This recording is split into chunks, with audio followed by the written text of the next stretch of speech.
के चरणों में कोटि कोटि नमन।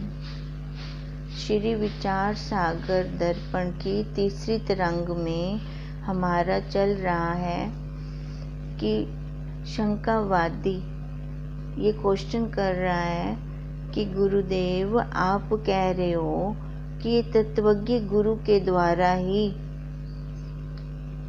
हम अपने स्वरूप को, उस आत्म ज्ञान को प्राप्त कर सकते हैं। अब पर मैं पहचानूं कैसे कि यही तत्वज्ञ गुरुदेव हैं? इन्हीं से ही मेरे को ज्ञान प्राप्त होगा, क्योंकि पहले साधक तो अपनी बुद्धि के अनुसार चल रहा होता है, उसकी बुद्धि तो बाद में खुलती है। हम भी अपना निरीक्षण करें तो हमें भी गुरुदेव अपने आप आकर मिलेंगे। प्रकृति एक बार मौका ये सभी को देती है, उस मौके का जो फायदा उठा लेता है वो आगे निकल जाता है, वो अधिकारी अपने स्वरूप की तरफ यात्रा शुरू कर देता है। और जो अधिकारी, जो जिज्ञासु, मुमुक्षु, जो प्रकृति ने एक बार मौका दिया, देखो सभी जीवों को एक बार प्रकृति तत्वज्ञ गुरुदेव के पास जरूर पहुंचा देती है, पर जो इस समझ को, जो इस राज को समझ लेते हैं वो तो रुक जाते हैं, और जो नहीं समझ पाते वो इस संसार में बह जाते हैं। फिर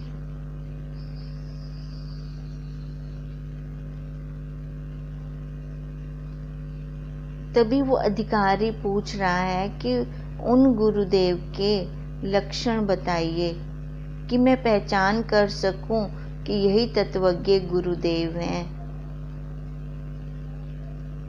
अब शास्त्रों में तो बहुत लक्षण कहे गए हैं, किंतु उनमें से प्रधान 5 लक्षण वो सिद्धांती बता रहे हैं कि पहले वो ब्रह्म श्रोत्रिय हों। ब्रह्म मैंने परमात्मा, श्रोत्रिय मैंने सुनना, जिन्होंने उस परमात्मा के बारे में अपने गुरुदेव के मुख से पहले श्रवण किया हो, पठन करके नहीं। वो जो पठन करके हम श्रवण करते हैं, पठन करके जो हम अपनी बुद्धि से लेते हैं, वो हम अर्थ का अनर्थ ले लेते हैं।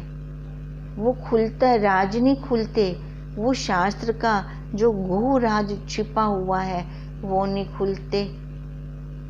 उसके लिए पहला लक्षण ब्रह्म श्रोत्रिय का हो, जिन्होंने अपने गुरुदेव के मुख से श्रवण किया।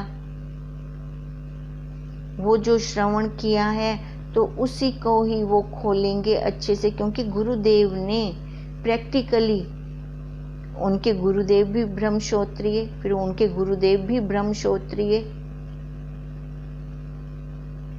अगर ब्रह्म श्रोत्रिय गुरुदेव के मुख से हमने श्रवण किया है तभी तो ये राज खुलते हैं, नहीं तो ये राज नहीं खुलते। नहीं तो वो देखो राम और रावण को देखो, राम जी के गुरु वशिष्ठ जी तो कैसे राज खुल गए, और रावण का कोई भी गुरु नहीं था, पर कितना विद्वान था, कितने उसने शास्त्र पढ़े, वेद पढ़े, चारों वेदों का ज्ञाता था, विद्वान पंडित उसको कहा जाता है। पर क्या हुआ, 9 सिर तो दे दिए पर 10वां अहंकार वाला सिर नहीं दिया, क्योंकि रावण का कोई गुरु नहीं था। वो अपने आप को ही अपना गुरु मानता था। इसलिए आज तक देखो कोई भी माँ अपने बच्चे का नाम रावण नहीं रखती। राम हमने बहुत सुने, पर क्या रावण सुना? अब इसलिए ब्रह्म श्रोत्रिय गुरुदेव का होना बहुत ज़रूरी है, क्योंकि ब्रह्मश्रोत्रिय गुरुदेव ही हमारी युक्तियों से मुक्ति करवा सकते हैं। फिर उसके बाद दूसरा लक्षण बताया ब्रह्मनिष्ठ। अब जो ब्रह्मश्रोत्रिय होंगे वो ब्रह्मनिष्ठ भी होंगे, ये भी पक्की बात है। अगर अपने गुरुदेव पर ईश्वर जैसी श्रद्धा है तभी ये ब्रह्म विद्या वहां पनपती है, तभी वो राज खुलते हैं, नहीं तो वो राज खुलते नहीं है। फिर एक निष्ठ होकर अगर हमने गुरुदेव को अपना भगवान परमात्मा, आज तक किसी ने भगवान या परमात्मा जी को देखा? ये तो आकार बना लिए, मूर्तियां बना ली, शिव जी की, कृष्ण जी की, राम जी की, हनुमान जी की, गणेश जी की, पर ये बनाई किसने? किसी आकार वाले ने ही।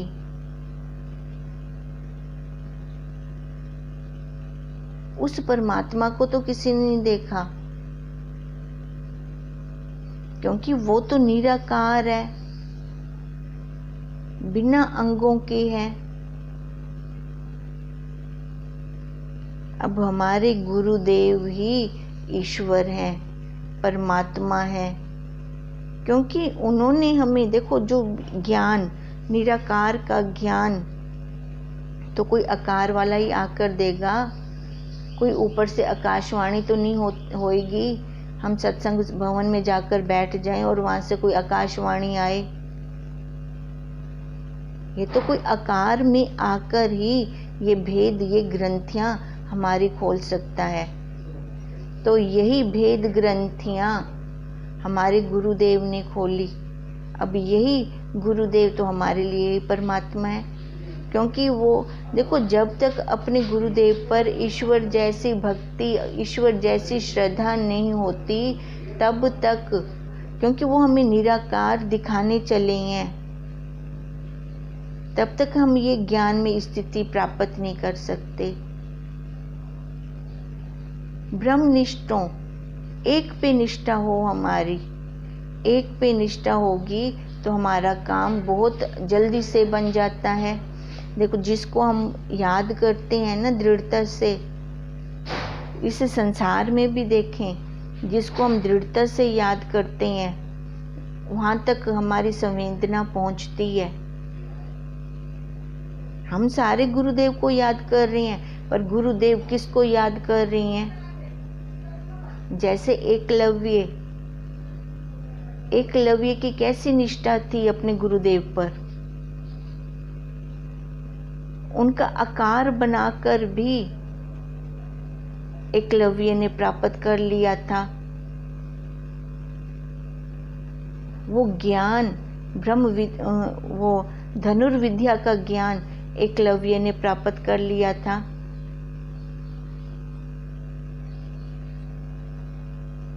हम भी अगर एकनिष्ठ रहेंगे, ब्रह्मनिष्ठ रहेंगे, तो हम भी वो ज्ञान अर्जित कर लेंगे। अब जो शिष्य ब्रह्मनिष्ठ रहते हैं, एकनिष्ठ रहते हैं, उनकी देखो साधना में गति कितनी आगे होती है, कितनी आगे वो तत्परता के साथ चल रहे होते हैं। उनको ये संसार का ना राग, ना द्वेष, ना दुख, ना सुख, कुछ भी नहीं व्यापता। क्यों नहीं व्यापता?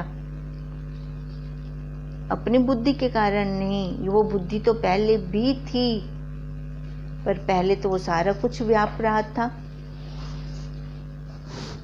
अब जब वो बुद्धि एकनिष्ठ हुई, ब्रह्मनिष्ठ हुई, तो देखो उसमें फिर गुरुदेव का बल भी साथ में लग गया, गुरुदेव का संकल्प भी साथ में लग गया। फिर उसके बाद बताते हैं, पहले ब्रह्मश्रोत्रिय वाला लक्षण हो हमारे गुरुदेव में, फिर उसके बाद ब्रह्मनिष्ठता, क्योंकि जो खुद ब्रह्मनिष्ठ होंगे वही आगे हमें वैसा उपदेश दे सकते हैं। फिर उसके बाद शिष्य की बुद्धि में जो 5 प्रकार की भेद भ्रांतियां होती हैं, उनका निवारण करने में समर्थ हों। जीव ईश्वर का भेद, जीव ईश्वर का भेद देखो, है तो वो सारा एक, है वो सारी ब्रह्म सत्ता, पर कैसे बुद्धि में, जीव बुद्धि में ये भेद आ गया कि मैं अल्पज्ञ और वो सर्वज्ञ। कैसी ये भ्रांति आ गई। जीव ने अपने आप को मरने जन्मने वाला समझ लिया, ईश्वर को अपने से बड़ा बना दिया। अब इस भेद को, जो पहले खुद जिन्होंने इस भेद की भ्रांति को दूर किया होगा, वही उन्होंने तो हमें दिखाया। खाली हम उपाधियों में आकर ये भेद कर बैठते हैं। उपाधि को हटा दो, तभी गुरुदेव कहते हैं तू दृष्टा, तू दृष्टा। अरे तू ब्रह्म ही। कभी हमने इस बात पे ध्यान दिया? क्या वो आकार को कह रही हैं ब्रह्म? किसको कह रहे हैं ब्रह्म? आकारों को हटा दो, है वही सत्ता, एक वही। अब यही भेद भ्रांति हमारे गुरुदेव ने हमारी निवारण की। जीव ईश्वर की भेद भ्रांति, जीव की जीव से परस्पर भेद भ्रांति, जीव की जीव से भेद भ्रांति। हम कैसे गुणों में आ गए। ये सभी के गुण देखो, सभी अलग अलग गुणों के हैं जीव, जितने भी हैं। कोई सत्वगुणी है, कोई रजोगुणी है, कोई तमोगुणी है, कोई विशेष एक गुण सबके अंदर प्रधान वो काम कर रहा है। उन गुणों के कारण हम तो राग में आ गए, द्वेष में आ गए, पर हमने उनके असली स्वरूप को तो जाना ही नहीं। तभी हमने भेद भ्रांतियां करनी शुरू कर दी। बाहर उपाधि को देखकर ये अमीर है, ये गरीब है, ये मोटा है, ये पतला है। कैसी कैसी भेद भ्रांतियों में उलझते गए और कितनी दूर होते गए। जबकि जिधर देखो सृष्टि उसकी है, वो कण कण में व्यापक है। तो ये जीव जीव ने आपस में भेद क्यों कर लिया? क्यों एक दूसरे के साथ इतना राग और एक के साथ इतना द्वेष होता गया? क्योंकि हमने अपने आप को कुछ माना। जब हमने अपने आप को कुछ मान लिया तो सामने वाले के प्रति उधर भी हमने मान लिया। अब जब ये मानना शुरू कर दिया, जानने की तरफ तो गए ही नहीं। जनवाया तो हमारे गुरुदेव ने, ये भेद भ्रांतियां तो हमारे गुरुदेव ने खत्म की। ये बाहर जीव मतलब उपाधि में बैठे रहोगे तो ये संसार के दुख और सुख कभी खत्म नहीं हो सकते, राग द्वेष कभी खत्म नहीं हो सकते। अगर ये उपाधियां उतार दो, ऊपर से चमड़ा हटा दो, तो वही एक साक्षी स्वरूप, वो सबका एक। जैसे वो सूरज एक, न्यारे न्यारे बर्तनों में पानी अनेक, तो उसका प्रतिबिंब अनेक होने पर हमने उनको अलग अलग मान लिया। सोना एक, गहने अनेक। सुनार की दृष्टि में वो सारे गहने, अंगूठी, चूड़ी, हार, ये क्या है? सोना। पर जीव की दृष्टि में कहाँ जा रही है नजर? कहाँ जा रही है? अंगूठी पे, चूड़ी पे, कान के बूंदे पे। पर हमारे गुरुदेव ने हमारी ये भ्रांति भी हटाई। समर्थवान ही समर्थ ही अपनी ये भ्रांतियां हमारी हटा सकते हैं।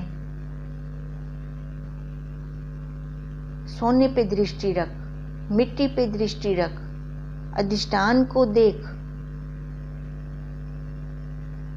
आकारों को ना देख। अब मिट्टी एक, अब मिट्टी में से देखो कितने बर्तन अनेक बन गए। यहां से दृष्टि हटाओ अपनी। अब ये जीव जीव में भेद की भ्रांति भी हटाई हमारे गुरुदेव ने। जीवों का जड़ से भेद, अब ये भ्रांति का भी निवारण किया हमारे गुरुदेव ने। जीव देखो, जो ये जीव अपने आप को जो चलने फिरने वाली समझ रही हैं, और जड़ जो एक जगह स्थित खड़े हैं। पर हम ये भूल गए कि ये चलने वाले चाबी वाले खिलौना है, और स्थित जो एक जगह पे खड़ी हैं वो बिना चाबी वाले खिलौने हैं। जैसे जीवों के अंदर उत्पत्ति स्थिति लय हो रही है, वैसे ही उन जड़ पेड़ पौधों के अंदर देखो, पहाड़ के अंदर देखो, जो रेत के मिट्टी के टीले हैं इतने बड़े बड़े, उनके अंदर देखो, उनके अंदर भी वही की वही क्रिया हो रही है। दीवार के अंदर देखो,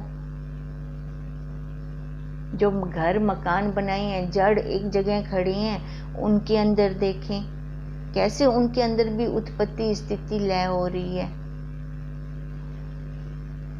कैसे पेड़ पौधों के अंदर भी उत्पत्ति स्थिति लय हो रही है। अंतःकरण जीवों के अंदर भी है, अंतःकरण उनके अंदर भी है, पर सुषुप्त रूप से है। पर परिवर्तन तो दोनों में हो रहा है। रुकेंगे, देखेंगे, तभी तो पता चलेगा। लय का तो देखो, लय सारी चीजें हो रही हैं।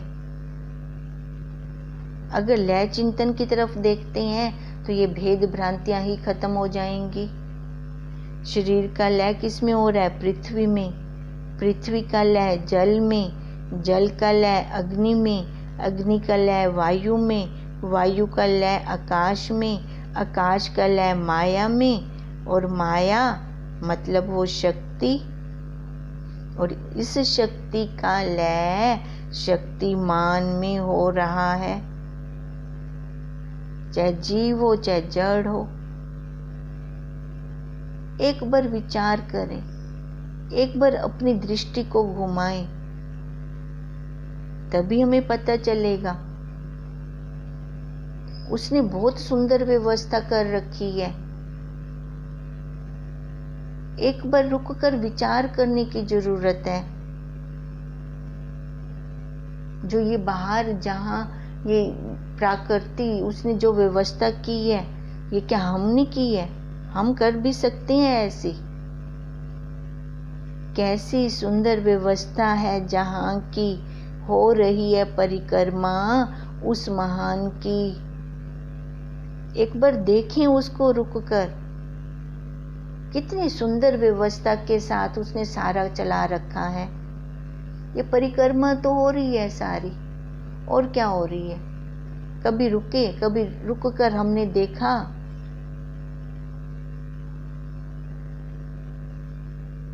कितनी सुंदर व्यवस्था के साथ ये व्यवस्था हम कर सकते हैं। इधर देखो, इस पिंड के अंदर जड़ भी है चेतन भी है, दोनों इकट्ठे चल रही हैं। जीव और जड़ का भेद इधर देखो, अपने इस शरीर में। बाहर तो देखा, अब इसमें भी देखो कितनी सुंदर व्यवस्था के साथ इसने चला रखा है। दोनों की अपनी मैं है, उस चेतन की भी मैं है और इस जड़ की भी मैं है। दोनों मैं में से कौन सी मैं अच्छी है? कभी रुक के विचार किया? वो भी अपना स्वभाव बोल रहा है, वो भी अपना स्वभाव बोल रहा है। अगर वो चेतन, वो साक्षी अंदर ना हो तो ये नेल कैसे बढ़े, बाल कैसे बढ़े,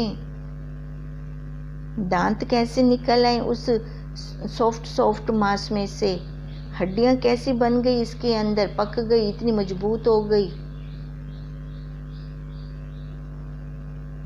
जब ये शरीर जला देते हैं तो हड्डियां वैसी की वैसी रहती हैं। किसने डाली इसके अंदर? कौन सा वो आरा चलाया या रेंदा? सबकी देखो नाक अलग अलग। कैसे उसने ये सारी व्यवस्था कर रखी है, कैसे उसने ये आकार बना दिए। हम कुछ कर सकते हैं, हम कुछ बना सकते हैं। अब अगर रुकेंगे, देखेंगे, तभी ये भेद भ्रांतियां खत्म होंगी। जीव का जड़ से भेद, ये भ्रांति कैसे हमने ये तो जड़ है, इसको तो कुछ, कैसी बुद्धि थी कि इसको कुछ महसूस नहीं होता। पर कैसे गुरुदेव ने वो भ्रांतियां हटाई। अरे अंतःकरण उनमें भी है, पर सुषुप्त पड़ा है। लय की तरफ वो भी जा रहे हैं, उत्पत्ति की तरफ वो भी जा रहे हैं, स्थिति की तरफ वो भी जा रहे हैं। अकेला तू नहीं जा रहा, तू चाबी वाला खिलौना है, वो बिना चाबी के खिलौने हैं। देख, रुकते हैं तो हमें भेद पता चलता है। ईश्वर का जड़ से भेद। अब ईश्वर का जड़ से भेद अगर देखें तो हम देख पाएंगे। अब कैसे उस ईश्वर ने सारी व्यवस्था के साथ सबको सत्ता एक समान दे रखी है। हमने तो ईश्वर अलग मान लिया, अपने आप को तो हमने जड़ मान लिया। और बाहर भी, प्रकृति में भी कभी लय चिंतन करके देखा ही नहीं। अब लय चिंतन किया तो हमें भेद पता चला, ईश्वर और जड़ का भेद। देखो, जैसे माँ ही बता सकती है कि इस बच्चे का बाप कौन है, ऐसे ही श्रुति माँ ने हमें बताया सर्वम खल इदम ब्रह्म, कि सारा ब्रह्म है, ब्रह्म है, ब्रह्म है, जड़ कुछ भी नहीं है। ये हमने भेद भ्रांतियां कर रखी हैं अज्ञानता के कारण। है सारा वही एक अद्वितीय। हमारे गुरुदेव ने कितनी अच्छी सुंदर यात्रा करवाई है हमारी, द्वैत में से अद्वैत की तरफ ले चले हैं।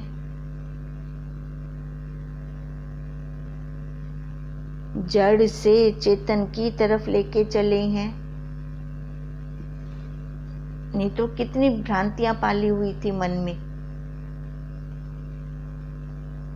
अब ऐसे श्रुति माँ ने जब ये प्रतिपादन किया कि सारा ब्रह्म है, जहां पर भी देखो उसकी ही है व्यवस्था चल रही है, वही व्यवस्था चला सकता है। कैसे उसने सुंदर व्यवस्था की है इस जहान की, कभी विचार किया हमने? वही महान तो ये सारा कुछ करवा रहा है, वही ईश्वर।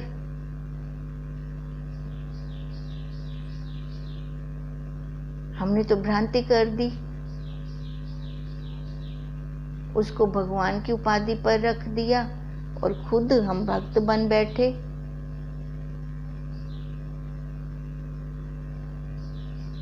भगवान कहाँ से निकल कर गया? भक्त में से ही निकलकर भगवान बना।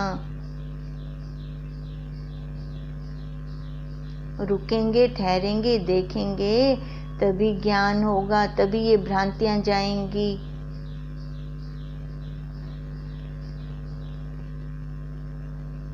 बच्चे को खुद को भी नहीं पता होता कि मेरा बाप कौन है, जब तक माँ नहीं बताती।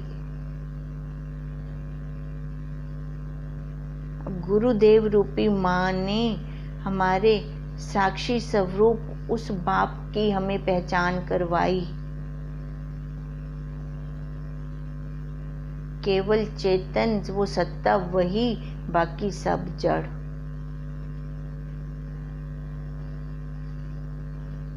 परमात्मा वही, बाकी सब जड़। अब ये भेद की भ्रांतियां जिनकी पहले खुली हुई होंगी, वही ये भ्रांतियां, इन भ्रांतियों की निवृत्ति वो हमारी कर सकते हैं।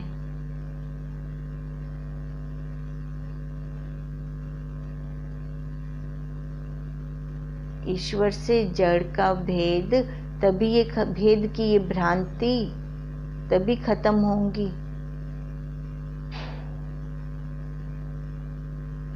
ये जीव जब पैदा होता है ना, भ्रांतियों के साथ पैदा होता है, भ्रांतियां साथ में लेकर पैदा होता है ये। और ऊपर से और इसको मनवाया जाता है, क्योंकि भ्रांति वाले ही इसके ऊपर होते हैं। और वो भ्रांति वाले, और एक तो बेचारा पहले खाई में है, उसको और नीचे धंस देते हैं अच्छी तरह से ये संसार वाले। मरते को और मार देते हैं। ये तो कोई तत्वज्ञ गुरुदेव की कृपा होती है, अपनी तड़प होती है, जिज्ञासा होती है, और प्रकृति तब वहां पे तत्वज्ञ गुरुदेव के साथ मिलाती जरूर है। एक बार ये प्रकृति ये मौका सभी को देती है अपने जीवन काल में। कई तो समझ जाते हैं, संभल जाते हैं, कोई ना समझ होकर गिर जाते हैं। कोई इस मौके का फायदा नहीं उठा पाते।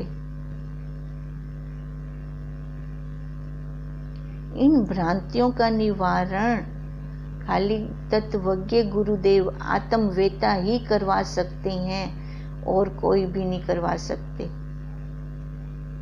यही लक्षण देखो हमारे गुरुदेव में है कि नहीं है। कैसे भेद भ्रांतियों से उन्होंने हमें ऊपर उठाया। वो सारा का सारा देखते हैं तो हम अपने गुरुदेव में पाते हैं। एक बार तत्वज्ञ गुरुदेव की शरण में आकर फिर ये अज्ञानता रूपी कर्म ना करें। फायदा तो तभी है ना, सियाना तो वही, आंखों वाला तो वही जो अंधा होकर फिर ना चले। नहीं तो आज तक तो वो आंखों वाले अंधे ही बने पड़े थे, उन अंधों से ही कर्म कर रहे थे, अंधे बनकर ही कर्म कर रहे थे। अंधों में बड़े, अंधों में जन्मे, अंधों में बड़े, अंधों ने पाला और अंधे ही मर गए। पर अब नहीं, अब किसी आंख वाले की शरण में आ गए हैं। अब नहीं, अब ये भेद भ्रांतियां सारी हटाएंगे और अपना पुरुषार्थ करके, अपना पुरुषार्थ करके ये हटा सकते हैं। ऐसे नहीं हट पाएंगी ये। गुरुदेव हमारे ऊपर बल लगा रहे हैं, थोड़ी कृपा हे जीव तू भी अपने ऊपर कर, कर और पा। कृपा बोल रही है कर और पा, तभी यहां से हट पाएगा।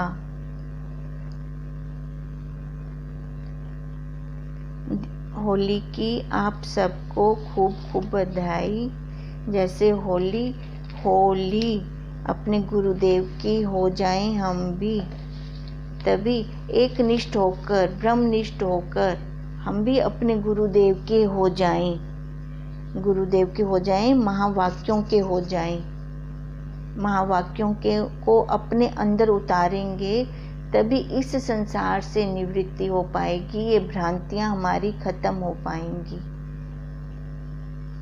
ओम तम नमामि हरिं परम, ओम तं नमामि हरिं परम। ओम तं नमामि हरिं परम। ब्रह्म स्वरूप गुरुदेव के चरणों में कोटि कोटि नमन।